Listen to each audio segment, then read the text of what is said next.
On Tech News today, the Steve Jobs biography isn't even out, and we're already dissecting the more shocking quotes. Android's gaining on iPads, but the truth is in those numbers. RIM's fragile, Reed Hastings is not stepping down, and cell phones don't cause brain tumors, unless they do. All that and more coming up. Netcasts you love. From people you trust. This is TWiT. Bandwidth for Tech News Today is provided by Cachefly at CACHEFLY.com.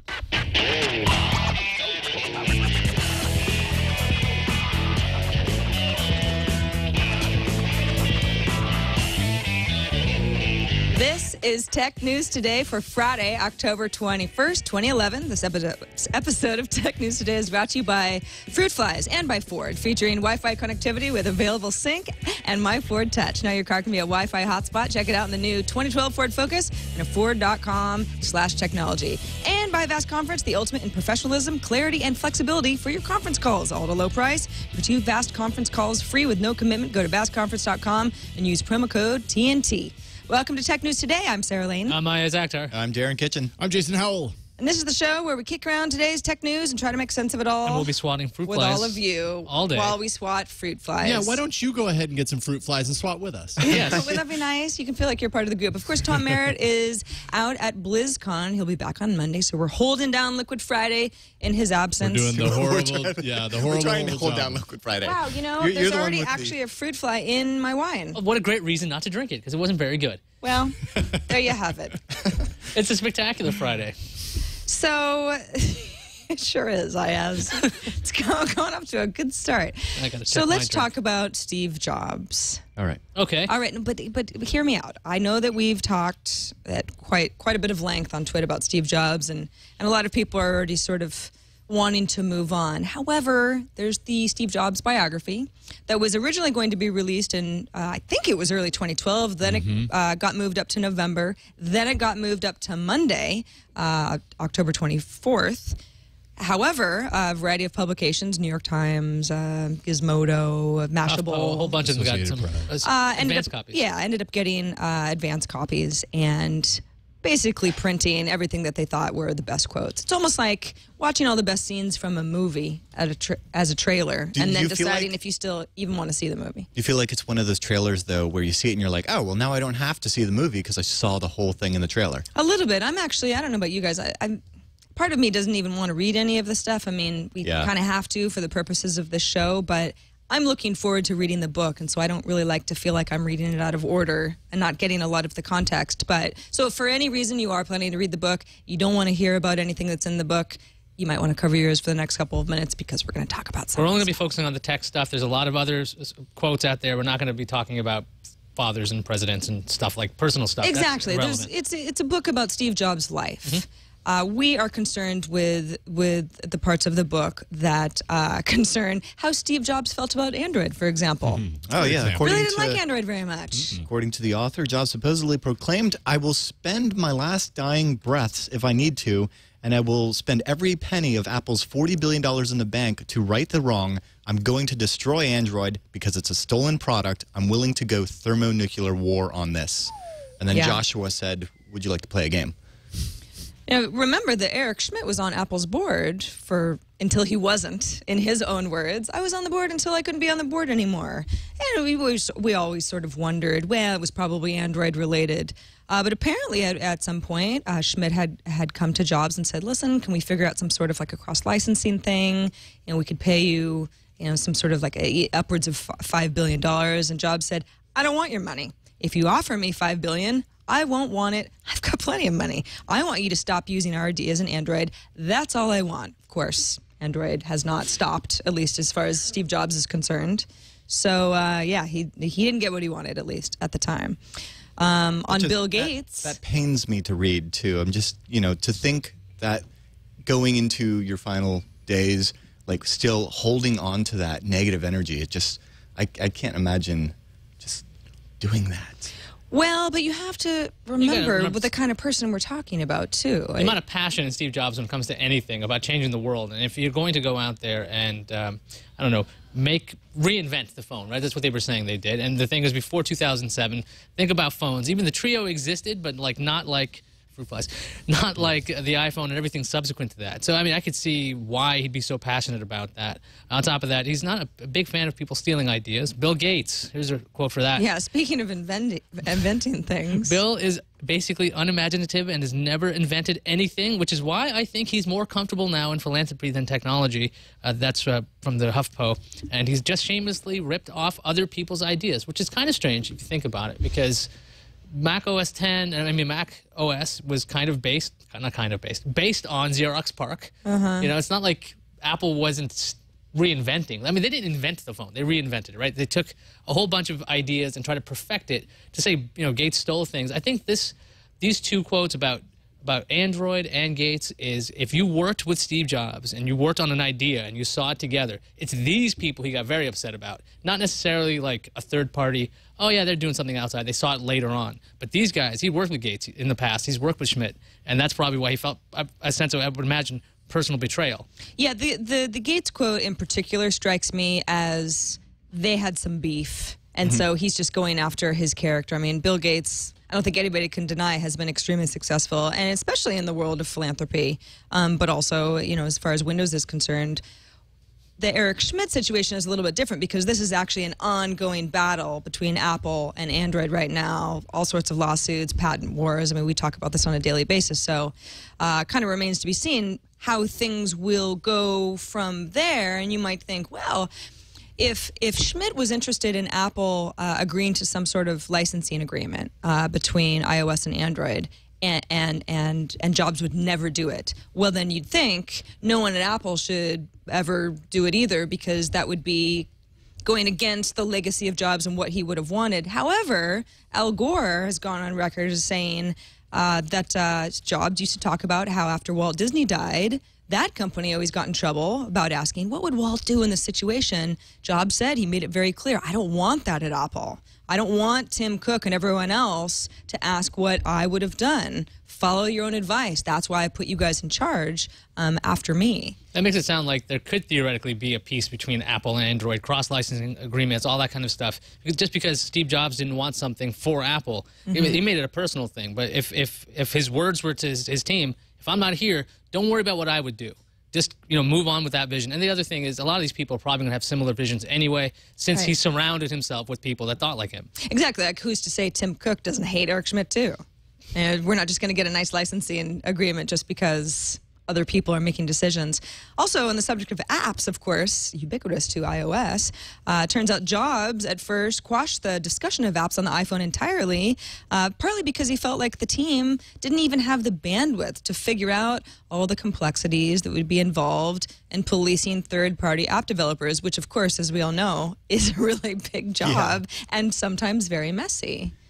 Or you just let go of that control and you let the ecosystem build itself, as we've seen on the Android side of things. It just, I think it's just another one of those things that just goes to show the kind of character that Jobs had. I mean, this and, you know, like the Bill Gates thing, right? I mean, that was like kind of the Android of its day, you know, the Mac PC era of the 90s and whatnot. And to see that, you know, even this late in the game, not letting that go, it pains me to think.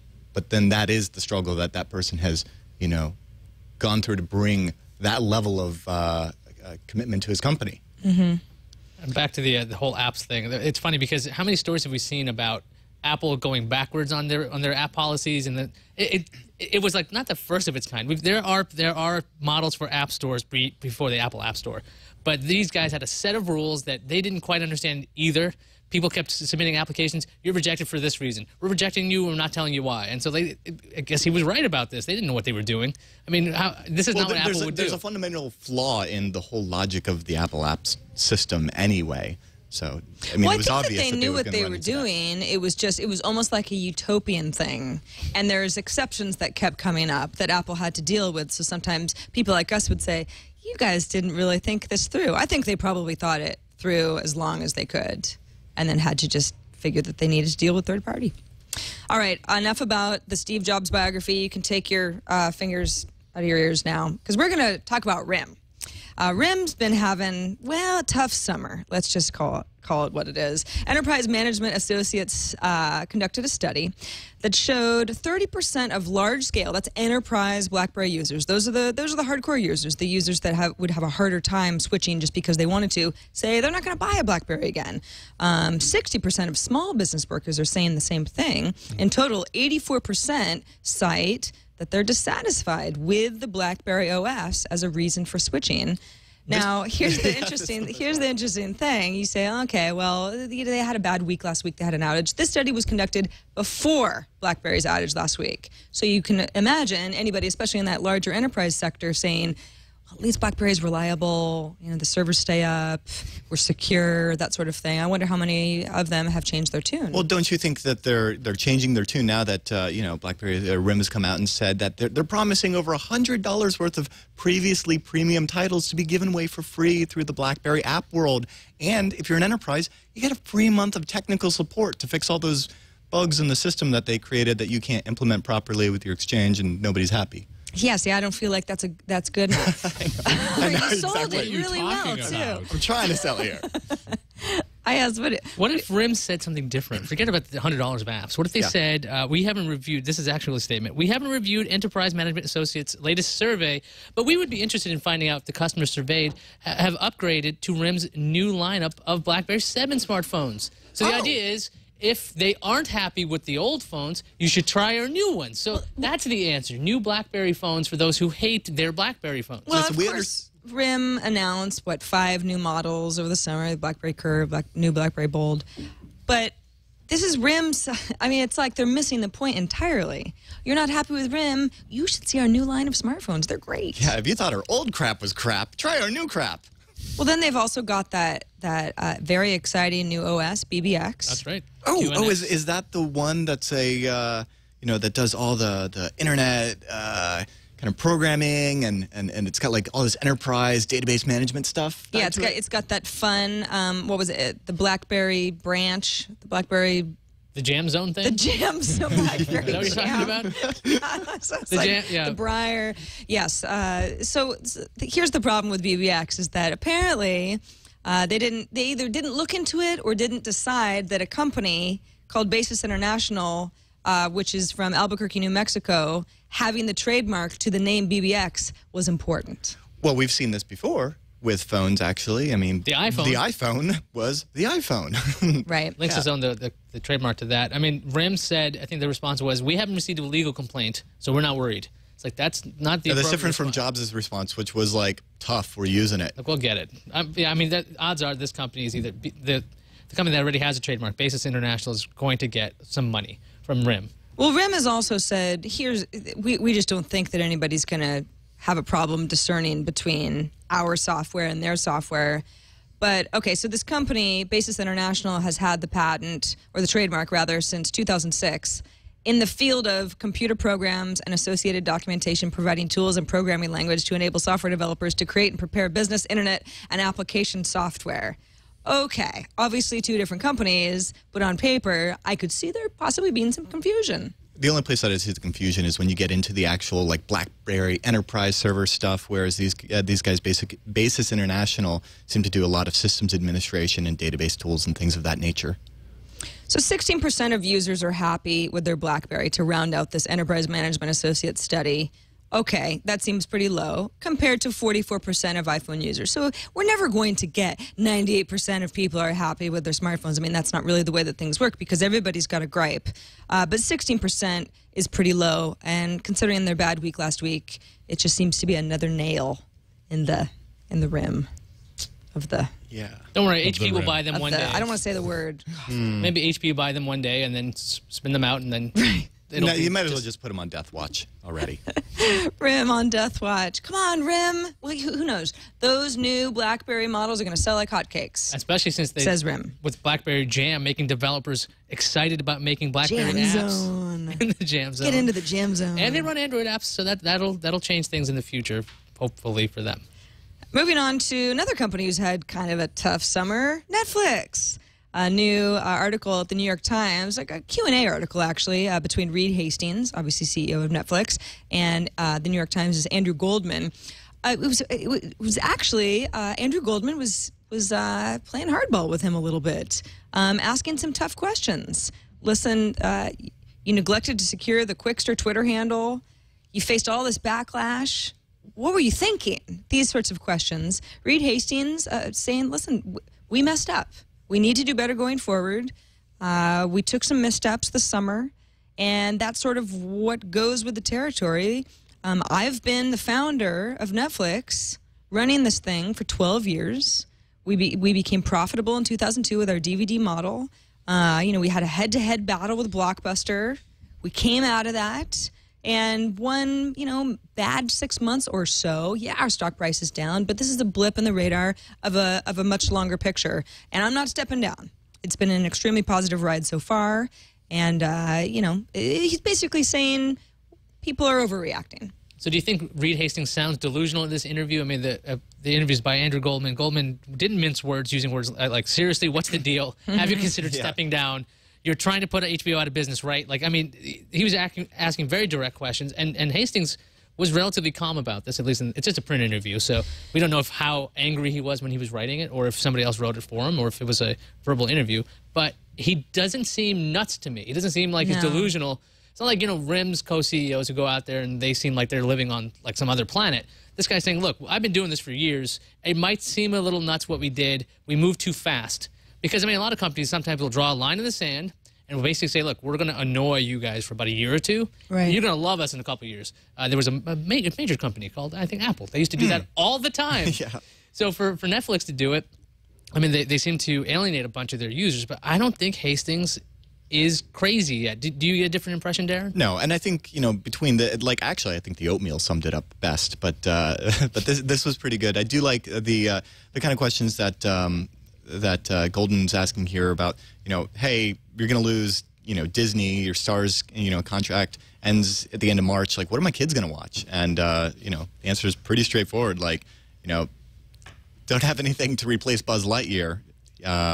Reed saying mainly just watching independent films, and he'll get back with a list. Well, that's the thing. It's like he has an interviewer saying, how, what's your next Toy Story? And he's saying, well, I don't exactly know what is going to make your kids as happy as Buzz Lightyear. So it's somewhat of an unfair question, but that his whole, I don't think he sounds delusional at all. I actually think he's a smart guy. Yeah, he made a misstep. Yeah, it's been kind of a rough year, I guess, for Netflix in general, but they are doing what they think is right. They want to move to streaming. They had an idea of how to split the two companies so that they didn't lose the DVD business, but they continued on the trajectory that they wanted to be on. People didn't like that, so they got to spin it another way, but they're still doing what they want to do. That was the best part that I thought of this article was when he said that he basically mistook, he underestimated the depth of the emotional attachment that people had with the Netflix brand with the whole Quickster spinoff. Yeah. And I think that's really important. I think people forget what it was like before Netflix. I mean, remember, Blockbuster was making all its money on late fees, so if you took out something, you forgot to return it, or you didn't rewind it, there was an extra fee all the time.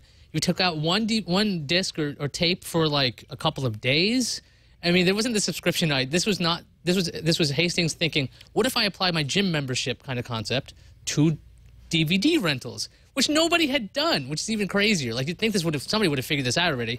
But he did it. So I think it's even done even more, not so much to just compete with the Blockbuster model, but also I think it's done really well at, and this is anecdotal from my friends and whatnot, but done really well battling like the BitTorrent crowd and whatnot. And when you can, actually compete with free, that's pretty good. Yeah, back in the day, I remember Netflix's selling point of no late fees. I remember thinking, that's awesome. I can just be my lazy self, and I'm not penalized for it. I love this. That disc can sit on my coffee table for 3 months, and I won't even watch it. I am paying for it, though. It just seems like I'm not. But at least there's a cap on the late fee there, right? So that worse than $20. I remember just thinking, I don't need to park my car and find a Blockbuster and find a space. I can just go into and smell the stale popcorn and and the overpriced candy. And that was Reed's sentiment in this, and he said it's like you think about it like baseball averages on a team. You don't look at like what this guy do last week. Last out. The last out. You're like, hey, come on, you got 3 outs, you're fired. out. Yeah. Finally, Hastings says, like you said, that they're not wanting to put HBO out of business. They've obviously gone head-to-head with HBO, bidding for original series like House of Cards, which Netflix ended up with. But they say, listen, HBO is the incumbent here. We are competing for time, viewers' dollars, and content, but we're the little guys. We can't compete with HBO. I love HBO. Reed says, I'm a subscriber. Like, we're still cute. We gotta be good. In a red envelope. So, yeah. So there you go. Reed Hastings. He messed up, and he knows it. Okay, we're going to talk about Android tablets gaining on the iPad. It's really still happening, but first, we want to take a minute to thank Ford for sponsoring this episode of Tech News Today. All right, so here's the deal. Ford Sync, amazing technology. We've talked about it on TWiT quite a bit. My Ford Touch has a new feature. It's called Wi-Fi connectivity. The feature can turn your car into a Wi-Fi hotspot, people. A moving Wi-Fi hotspot barreling down the freeway, giving you and anybody else that's in your car, up to 5 devices, internet access. Wahoo! So you establish an internet connection by just plugging in a little wireless access card into one of the USB ports located right in the center of the armrest. It's really cool, or in the glove compartment. Or if you have a BlackBerry, you can connect to the hotspot wirelessly. And then you connect up to 5 Wi-Fi-enabled devices, of course. Now, they use a secure password, so you don't have to worry about anybody getting in on your little hotspot. It's just for the people that you want to be involved, and that's all you do. And then you can do anything you want on the internet via a nice Wi-Fi connection. Laptops, tablet, mobile phones, any other internet devices that your passengers might have. And if you have geeky friends, then you know that they might have one in each pocket, all without an additional subscription or expense. So Ford Sync with My Ford Touch featuring Wi-Fi connectivity is already available in the 2012 Ford Focus. You can learn more about this and other technologies that Ford is bringing to its vehicles at ford.com/technology. Check it out. And thanks, Ford, for sponsoring this episode of Tech News Today. On to those Android tablets now, because it seems like they're selling like hotcakes, and Apple's got to really be worried about the iPad. Yes. In fact, 1 in 4 tablets now run on Android. And that's what Strategy Analytics are saying. They're saying that that 26.9% of the shipped tablets in the third quarter are running Google's mobile operating system. Interesting. Yeah. Wait, would you say shipped? Shipped. Yes. So here's the deal. All right. So 27% of global sales during a 3-month period for Android-powered tablets jumped up from 2.3% just a year ago. So you think, wow, it's a huge percentage increase. iPad share fell to 67% from 96%, based on these numbers. But here's the deal. And Kevin Toffel over at GigaOM pointed this out really eloquently, and it's something that we've talked about on the show in the past. Apple's figures are tablet sold. Android's figures are tablet shipped. They're two very different things. And they're shipped is tablets sitting on store shelves, tablets that haven't been sold yet, tablets that are in a truck somewhere going to a store, tablets that haven't left the warehouse yet. Those are all in tablet shipped numbers. So he went back and asked Strategy Analytics, hey, what makes an Android tablet exactly? So just, let's get away from shipped for the moment. Is this including pre-honeycomb devices that were running, non-tabloid versions of Android? Is that including something like the Nook Color, which could run Android? And they said, yeah, it includes all of that stuff too. So it's a little bit of an apples and oranges kind of a game here. It's still an Android tablet, even if it has a clunkier version of the Android OS. Right. It's just not as new and sexy. No, I get that. They actually kind of reversed the numbers based on the biweekly figures that come out for developers to see what kind of devices are accessing the Android marketplace. And it seems Andy Rubin said over 190 million Android devices have been activated just last week. So they were able to kind of figure out that based on the numbers hitting the Android market, being operating system version 3.0 or better, it kind of works out to about 3.4 million Android honeycomb tablets instead of 4.5 million. Right. So there's your discrepancy. It's a nice hefty number, but yeah. Which now I feel bad for those depends million on how people you're with- crunching those numbers. Yeah, that means Well, a million people are rocking Froyo on a tablet. Even if now. you imagine that they sold everything they shipped, I mean, the fact that the numbers went up from 2.3% to 27%. What were the Android tablets last year? Okay, the Samsung Galaxy 7, right? That was about it. Yeah. That was the only competitor, and then there was a bunch of ones that didn't have the official Google marketplaces and all that other stuff. I'm sure that counted too, but nothing like now. Yeah, I mean, imagine at CES in January, all of those tablets. I mean, some of those tablets we've never even seen actually come to market, but those that have, I mean, that was the first time any of us had ever seen any of that. That was not last year. None of that existed last year. It took a long time for Honeycomb to show up, for a real tablet version, a tablet optimized version of Android to show up, I think, for there to be actual viable competitors. And even now, that's still getting there. Once Ice Cream Sandwich hits, I think it'll be totally different. I think it would be really interesting to just look at the early days that we're in with these tablets and contrast them to when Apple came out with the iPhone and their market share of the smartphone market, where actually there were some competitors. And not to say that there weren't tablets before the iPad, but it'd be interesting to see how those trends stack up. You know, overlay them on top of each other and see where they're headed. I'm interested to see what happens to these numbers once we have Kindle Fires. Ooh, because they're expected to sell, I think upwards of 15 million units by the end of 2013. They're still slated at like $200, right? That's way It's half cheaper of an than- iPad. And by all accounts, looks pretty rad. Yeah, when you're talking about buzz around a tablet that is an iPad, Kindle Fire seems to have about as much, if not more, buzz as any other iPad competitor has had. So I think it'll actually go far to narrow this margin more. But I don't know if it's knocking the iPad out anytime soon. It's like there's room for a lot of tablets. Yeah. The tablets that are going to be, you know, the top 5 are still trying to work themselves out, but it's not just going to be iPad, obviously, and that's good. Yep. All right, moving on now to an old Privacy Act, the Electronic Communications Privacy Act, written back in 1986. Iyaz, you're the lawyer here. Why is this important? Okay, so here's what's going on. Now Twill did a much better job than I'm about to do right now explaining this. So I definitely suggest checking out This Week in Law if you can this week. It was a 5-year anniversy, so happy anniversary. Happy anniversary. Denise. The Electronic Communications Privacy Act was written in 1986. Now this has been used by the government, saying they can use it to track your movements without having to get warrants from a judge. They can check the signal of your mobile phone every couple of seconds because it's covered. The government is also saying that they can read your email, do all that kind of stuff. And then the thing is, in 1986, this law wasn't exactly written with kind of today's technology in mind, because how could it possibly be that future thinking? Sure. And so what happened was that Google and Facebook went ahead and sponsored a giant party, a nice throwback retro party. You can see people dressed in 1980s gear to show how much has changed since 1986 and why this is obviously a bit of a stunt to show that this law is severely outdated. Right. Google and Facebook, they would love to know what the law is so they can actually they don't want to run afoul of it. Whether they're going to take your data and publish it or whatever they're going to do with it, they just want to know what the law is. In 1986, they aren't thinking about a Facebook or Google Docs or your email. They're not thinking about this at all. So that's what this stunt's about. And And then what we were thinking about was, you know, information on your hard drive, calls that you're making in progress on, you know, the landline, the PSTN, and with this law, you need a court order to tap that phone and to look at that hard drive. But now that everything's in the cloud, you're right, Iyaz, it's you know, Google and everybody else wants to know, like, are they in the clear with the way that the practices that they're using to store their information and the privacy options that they're giving to their customers. Well, it's funny because you think, okay, a company like Facebook, how can they not know what the law is, right? I mean, they're a huge company. They've got lawyers. It's their job to know what they can and cannot do.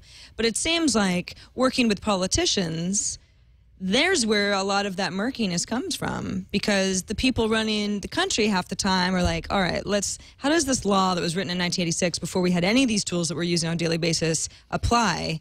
Because they're the ones who have to tell the rest of us what we can and cannot do. So you have this 1986 law, and you have a bunch of judges trying to understand what it means, and they're being educated really by the lawyers who presented the case, and they're trying to figure out, okay, now what exactly was the intent of the law? The other thing is, even if Google and Facebook managed to get this kind of law updated, keep in mind this probably will create a whole other set of loopholes. Like there's always this thing they teach you in law school.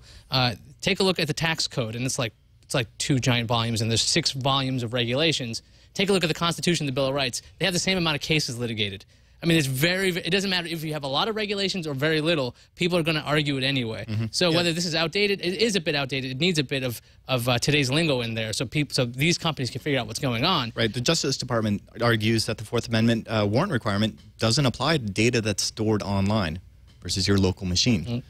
Yeah. And it took them, what was it, 40 years to rule on whether telephone calls were protected by that. I mean, from 1928 on, like, ouch. Look, I mean, we've seen the wiretap like, stuff. We need to move a little faster now. The Google cars going around, they're sniffing Wi-Fi by accident, they're claiming. They're getting a bunch of data. They're saying, look, it's not wiretap. I mean, this kind of thing that the laws are always reactionary, and for them to catch up to technology is very difficult. But the 1986 retro party with the giant brick phones and things should show you things are a little different now. Maybe something should be updated. Yeah, it's kind of a good stunt. I mean, as far as bringing some interest to this actually very relevant issue that's not going to get any better until some things are rewritten or at least updated. Yeah, and it seems like a lot of the littler, like a lot of the tiny pieces or the aspects of this are being challenged separately. Like next month, the Supreme Court is going to hear oral arguments on a case involving GPS tracking. So it's like that sounds like one of those things that would just fall under, well,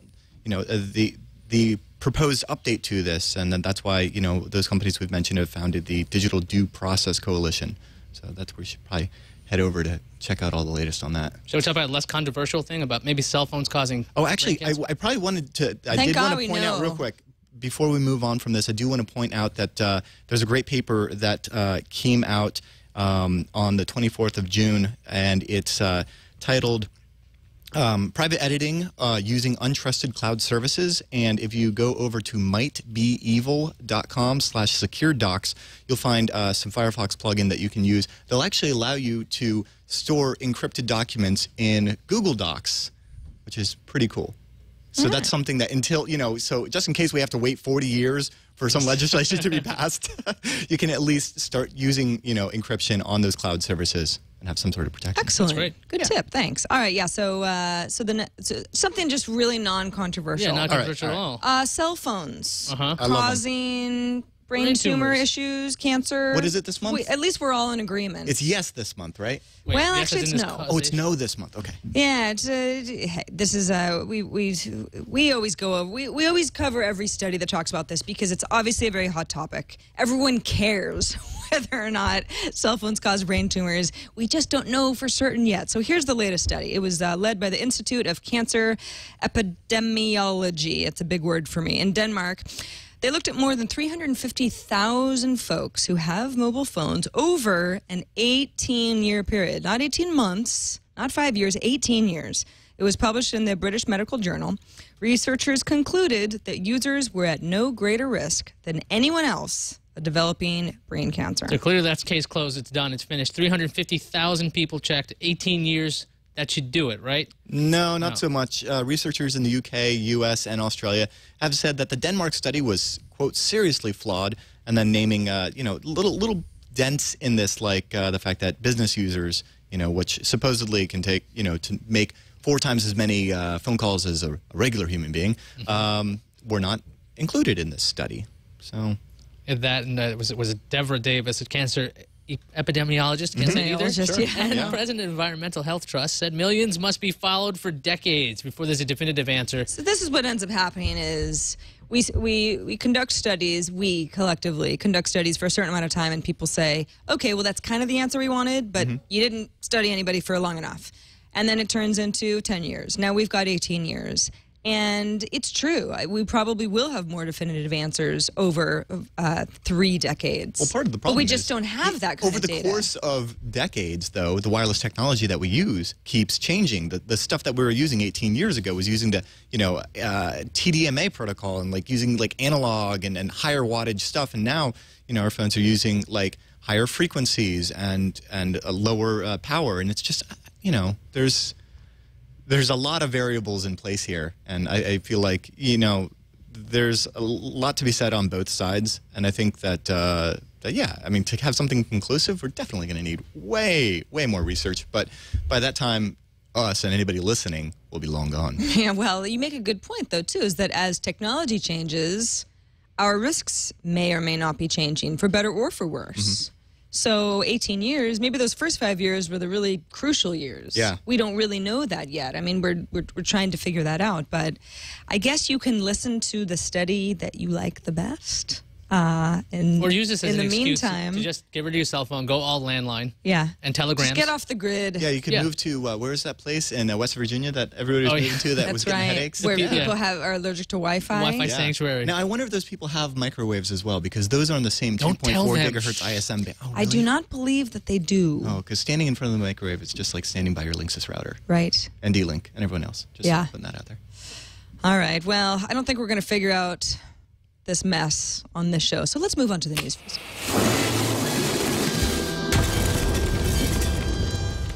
Yay, dramatic chipmunk made me happy. Verizon announced its third quarter numbers. The company sold 5.6 million smartphones, 2 million of which were iPhones, but more than half were Android-powered. Profits were $1.38 billion, which is a big improvement year over year. Q3 2010 had a profit of $659 million. Verizon also activated 1.4 million LTE devices. They are on a roll.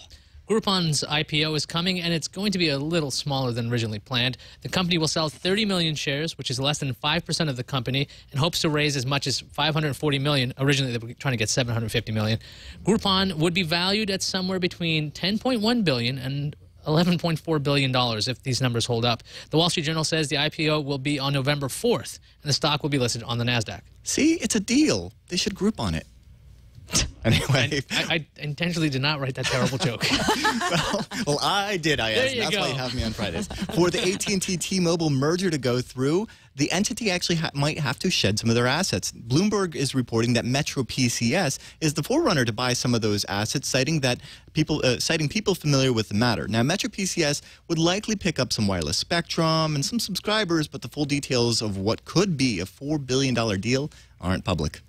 If you're wishing that Nintendo and Hulu Plus could just get along a little bit better, I have some good news. Nintendo announced that Hulu Plus is coming to both the Wii and the 3DS by the end of this year. The 3DS will also get the ability to record 3D video via software updated by the end of November. 3D video clips will be limited to 10 minutes, but still pretty cool. And if you're more patient, then you'll also have the ability to make stop-motion animated videos after this update. I guess they're trying to get the 3DS to be used for something. Yeah, right. 9to5Mac has found another bug in iOS 5 that can allow a person to unlock an iPad 2 using that magnetic smart cover. Now, it's not that simple. It takes 5 steps. Lock a password-protected iPad 2. Then hold down the power button until the power slider shows up. Close the smart cover, open the cover, and finally hit cancel on the bottom of the screen. And you can actually get access into an iPad 2. The fix is pretty simple. Go into Settings, General, and then disable smart cover unlocking. And then hopefully Apple will actually fix this little stupid thing. It sucks, though, in the meantime, since they haven't fixed it yet. I mean, I have a smart cover, and I like... Or you could just hold on to your iPad, too, so nobody ever messes with it. You know, when I walk down the street, I do hold on to it really closely. You should see my neighborhood. If you just hit the home screen before you smart lock, though, then anybody would only be able to see what apps you have on your home screen. Right. Yeah. Which is usually what I do, actually. Very revealing. Psychologically, I like to... I do the same thing. I turn my phone off, like, incessantly. I don't like it to be on a Wasting Safari battery page or something once I lock it. All right. Well, an internal Yahoo memo leaked, and it's showing that the company will split its global marketing unit in two. The memo was written by Yahoo's chief marketing officer, Elisa Stille, and CNET is speculating that Yahoo will promote Yahoo's media partnerships and original streaming content. So we'll have to wait and see if that makes Yahoo a premier digital media company. Premier digital media That's company. what they are. That's what they said. I love it. The PlayStation 3 has been hacked, but in a good way this time. All you need to do is plug in the JB2 dongle, JB short for jailbreak, into a PS3 with version 3.55 firmware, and you'll be able to run games from the hard drive. Pirated games need to be burned to a special JB2 design game disc. The USB drive costs $50, and Sony will probably break this in a few weeks, so get on it. HP is losing its executive VP and chief strategy and technology officer, it's a long title, Shane Robison, on November 1st. Now, Robison was a proponent of WebOS, calling it a great asset.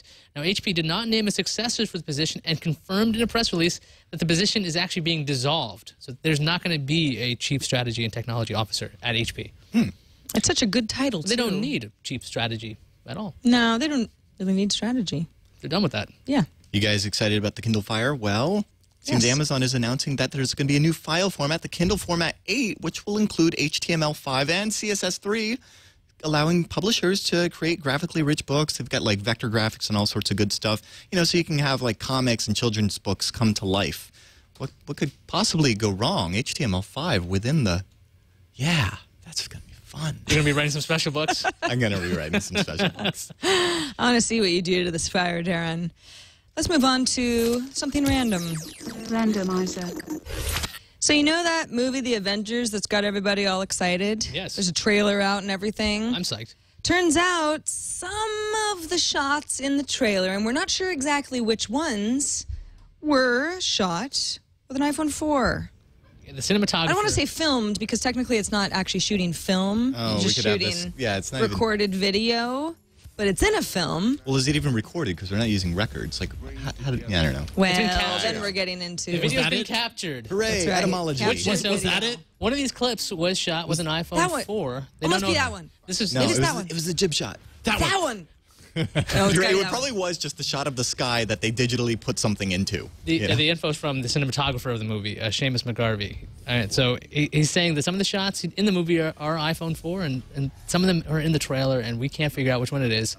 Well, there are some pretty fantastic lenses that you can, add on to iPhones. Have you seen those? The crazy cases that have, like, what looks like DSLR lenses coming off the back of your phone? I mean, even some of the little macro lenses that don't look like much end up taking nice magnified pictures. We don't know if this was a 4S or not, but you have to assume the trailer was probably made quite a while ago, or at least the shots were made for the trailer before the 4S came out, so one would assume it would be an iPhone 4. There are actually entire competitions for making, not feature films, but making short films with just using cell phone cameras.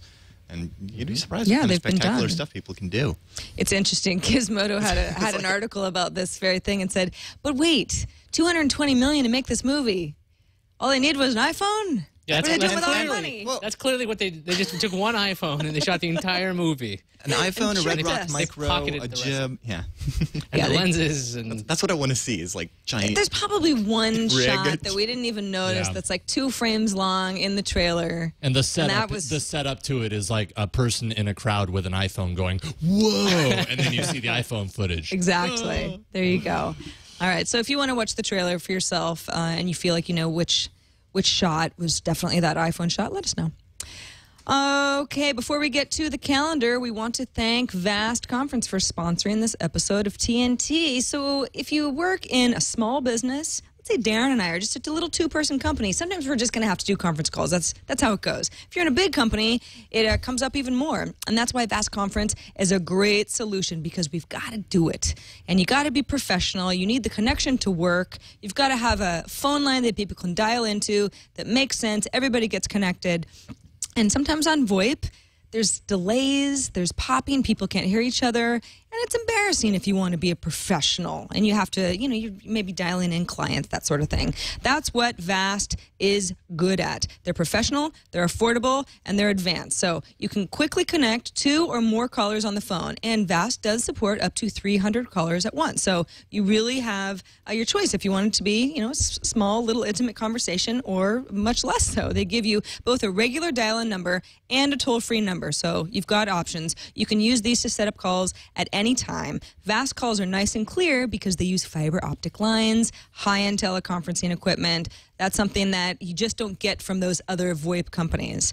They also come with a really nice customer service team. So if you need them, they call it above and beyond customer service. Pricing for this very professional conference service, it's low, and you want to pay for something that is going to be the service for you. It's also pay as you go. So that's a really good quality if you want to try it out. So here's the deal: we've got an offer for anybody who's interested in Vast and think that it might be the solution for their company. We've got our audience gets an exclusive 2 business calls free up to 300 minutes to give you a chance to try out the service and see if Vast is the service for you. Here's what you do. Go to vastconference.com. Sign up for a free account. Very easy to do, very fast. They'll give you a regular toll number and that toll-free 800 number, and then be sure to use the promo code TNT to get those 2 business calls for free. So that's vastconference.com. Go ahead and sign up for free and use the offer code TNT, and we thank them so much for sponsoring this episode of TNT.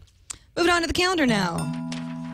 So today, Google has released a new version of Google Voice that doesn't crash in iOS 5. That's great. I'm so excited. Are you? Yes, it's free because right now my iPod Touch cannot make calls. Google Voice almost means more to you than anybody because you are not actually rocking the iPhone. You're using your iPod Touch with as... Skype. You're doing the off-the-grid thing? Yeah, I'm a Nice. freak like that. No, that's great. No, you're great. But something like Google Voice not working is It's kind not of a pain. You have helpful to for call you. via Skype, and then people see your other number, and they Yeah, get my editor's confused. going to be happy. He uses this too. He does the off-the-grid thing. Yeah. It's great. So anybody who was extremely frustrated by this, you've got good news. The 6th BlizzCon is today and tomorrow. That's where Tom Merritt is, along with many TNT friends. Slackers. So October 21st and 22nd, all they're doing is just celebrating Warcraft. Sitting and around playing Starcraft video games and all day. Diablo and all those You believe fun that? communities. He's tweeting about it. They're having such a good time at the Anaheim Convention Center. No, We're they're sick there of you working guys. hard That's right right. now. They're Tom- working hard. Well, you Tom's know over what I there. think Tom's doing is watching us right now. Taking, are you kidding? Taking copious notes. He's totally on a hogger run. Also tomorrow, October 22nd, 1197 is taking place in San Francisco. What's that, you might ask? It's the first conference dedicated to mobile and iPhone photography. Yes, that's right.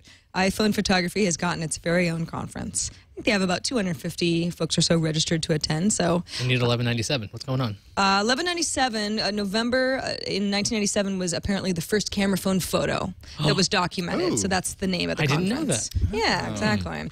All right, Sunday, October 23rd is the 10th anniversary of the very first iPod announcement.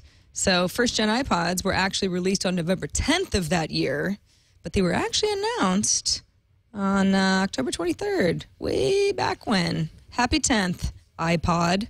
Netflix is announcing their earnings on Monday, October 24th. Should be very exciting. We wish them all the best. And also on the 24th, the Steve Jobs biography that we talked about earlier in the show is going to be released for anybody who actually prefers a book to cool quotes from the book that ruins You can everything actually for see them. it in context. That'd That's be the right. crazy thing. Like Yeah. over 600 pages You of a can book. read it in a linear fashion. That's a chapter way to by go. chapter. You could read it randomly. It just wouldn't make as much sense. Are you? Has everybody pre-ordered the book? Are you planning on reading it, Darren? No, I'm not. I'm Well, not. actually, I do want to hear what like other people's kind of vibe Yeah. from it is, because I don't want to read something where like I'm going to come out of it not feeling so great. I think it's going to be available on the Kindle. So Yeah? I think I'm going to get it that way. And audiobook. That's And what I'm waiting iBooks, for. of course. Mm-hmm. Audiobook on Monday. I will be downloading it. Yeah, it was a bestseller on Oh, do we know Amazon. who it's read by? That would be interesting. I should know that. We can find out after. Yeah, the chat room will tell us while we move on with the show. On November 13th, get the 16 gigabyte Samsung Galaxy Tab 7.0 Plus Wi-Fi version for about $400. Pre-orders are actually starting on this Sunday, the 23rd, if you want to get a jump on it. And that's the calendar. Incoming! Incoming message. First email from Clay. He wrote into TNT at twit.tv. Just wanted to write in as a very satisfied user of Yahoo email. Yahoo email rocks, says Clay. This email address was the first one I ever opened, and I'd be sad to lose it if Yahoo ever folded. I don't use any other Yahoo services anymore, but the spam filter with Yahoo Mail is so much better than it used to be. I only get 1 or 2 junk mails per month in my inbox. I also have a Hotmail and Google address. I also use Hotmail, but I haven't and don't really want to use Google. Jason, you were mentioning that you've got a Yahoo Mail address that's kind of full of spam lately. So Yeah, I guess mean, it depends I on. hardly check it ever anymore. But Right. you know, I don't know. Spam's the kind of thing that like if you let it get out of control, then it just seems to permeate. It gets and worse and quadruple worse. and worse and worse. I mean, that was part of the reason why I moved away from Yahoo Mail in the first place. But now it's just unbearable. I don't even go there anymore. Well, Clay, if you're a happy Yahoo Mail user, the people running the show at Yahoo seem to think that Yahoo Mail isn't going anywhere, so maybe you don't have anything to worry about anytime soon. Or Clay, maybe you can run the company. Or that. That might work. Craig in Baton Rouge. I thought I would share my first thoughts on the new Motorola Razr. When I first saw the side view and the cutout area where it's only 7 millimeters thin, I thought, wow, look at all the space they could have put a battery in. Thin is great, but I'd take a battery that would last more than a day over that. I guess the phone wasn't designed for me. Keep up the great work. Actually, it's a great point. just think about all of those, those cat-sized phones we were just talking about in the The brick phones? the brick phones from the 1986 thing in Capitol Hill. Just think about how much life you could probably That could just be a cram out battery of one pack. of those if it was all like newer lithium ion. Yeah, maybe that'll become a fad. Dylan from Monroe, Wisconsin, which is just south of Mount Vernon, writes in to say that Apple seems to pride themselves in having excellent battery life in a number of different scenarios, like music playback, web, calling, etc.